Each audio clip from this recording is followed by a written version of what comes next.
Just because the emergency room note says, "Client reports no loss of consciousness," don't assume that there wasn't. But while you don't rely on the medical records, you don't ignore them either. They often contain many clues, despite the broad assertion of no reported loss of consciousness. This next emergency room record is a good demonstration of the types of clues you can find in those records. The first clue is the reference to no nausea. When I compared this note to the ambulance report, there was a contradiction, as the client had reported nausea in the ambulance to such a degree that they had to give her oxygen. This is significant not just because nausea is an indicator of brain injury, but also because it shows that the client was having memory problems. The second clue is the reference to whether she hit the windshield. First she said she did, then she said she didn't. Then she got ornery when confronted with the contradiction. Look at how the nurse handled the contradiction. She changed the record, initialed the change, and made sure that it was grammatically correct. Clearly this client was having memory problems.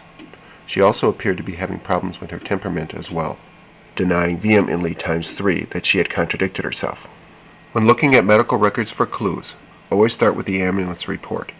These people were on the scene, much closer in time to the accident, and often talked to eyewitnesses. In the emergency room, the only person typically asked whether there was a loss of consciousness is the patient, and they are in a particularly poor position to be a historian of events that occurred while they might have been unconscious.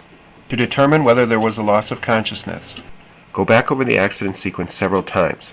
Telescope the time frame with each repetition, each time getting more and more precise as to exactly what is occurring just before impact and just after the vehicles have come to a rest.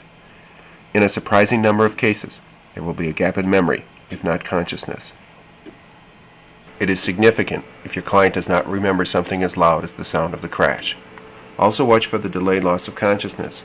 In cases of a hematoma or swelling, the loss of consciousness may come later as the pressure builds up from the bleed. Such loss of consciousness may occur when the patient has been returned home and goes to bed.